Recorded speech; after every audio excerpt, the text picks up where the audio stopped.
Pemirsa, sebuah situs panduan perjalanan dunia, Fodor's Travel, merilis 15 destinasi tak layak untuk dikunjungi pada tahun 2025 mendatang.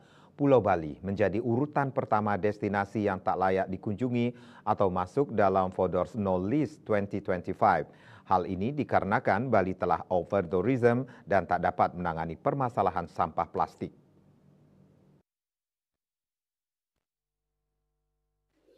Terkait hal ini, Wakil Menteri Pariwisata Wamenpar RI Niluh Enik Ermawati atau yang akrab disapa Niluh Puspa dan Ketua PHRI Bali Cokordo Oko Arta dan Sukawati membantah.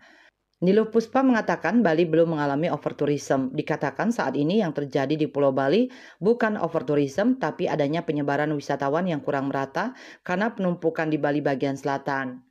Sementara Bali bagian utara maupun bagian barat memiliki banyak potensi wisata yang masih belum diketahui wisatawan. Atas kondisi ini dikatakan Kementerian Pariwisata tidak tinggal diam pada permasalahan penumpukan wisatawan di Bali Selatan. Ia menjelaskan pada bulan September 2024 lalu Kemenparekraf berkolaborasi dengan pemerintah daerah dan stakeholder pariwisata meluncurkan paket wisata 3B yakni Banyuwangi, Bali Barat, dan Bali Utara yang diharapkan semakin memperkaya pilihan tujuan berwisata wisatawan.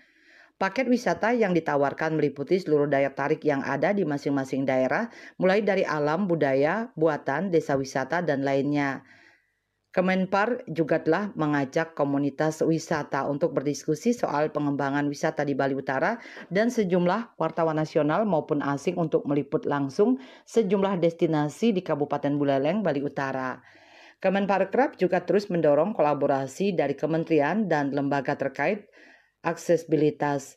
Hal ini dikarenakan salah satu faktor rendahnya persentase kunjungan wisatawan dari Bali Selatan ke Bali Utara dan Bali Barat adalah aksesibilitas, terutama infrastruktur jalan yang menyebabkan jarak tempuh menjadi jauh dan memakan waktu lama. Hal senada diungkapkan Ketua PHRI Bali, pria yang akrab disapa Cok Aceh ini mengatakan, Bali saat ini belum mengalami overtourism, namun hal yang perlu dilakukan adalah meningkatkan pengaturan pariwisata. Cok Aceh juga memberikan ciri-ciri dari overtourism, diantaranya ketidaksesuaian antara jumlah dan kualitas wisatawan dengan daya dukung alam, manusia, dan budaya Bali. Terkait moratorium pariwisata, Kepala Dinas Pariwisata Bali, Cok Bagus Pemayun mengatakan bahwa hingga kini pelaksanaan moratorium di Bali belum bisa dilakukan sebab keputusan moratorium masih berada dalam pembahasan di tingkat pemerintah pusat. Update moratorium masih pada surat dari Kemenko Marves yang ditujukan ke Kementerian Investasi.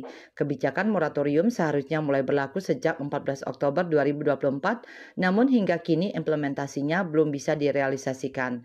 Moratorium pariwisata di Bali merupakan salah satu langkah yang diusulkan untuk mengatasi tantangan overtourism di Pulau Dewata.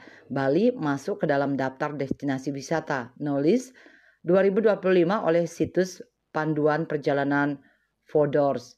Dalam daftar tersebut, Bali disebut mengalami overtourism dan menempati posisi teratas karena dianggap menghadapi berbagai masalah pariwisata termasuk pengelolaan sampah plastik. Namun, Bagus Pemayun menjelaskan bahwa lonjakan wisatawan pasca pandemi adalah sesuatu yang sulit dihindari. Meski moratorium belum diterapkan, Pemprov Bali tetap berupaya mengelola perizinan secara ketat. Bagus Pemayun menyatakan pihaknya memastikan setiap izin usaha pariwisata sesuai dengan ketentuan yang berlaku. Ketut Winata Bali Pos melaporkan.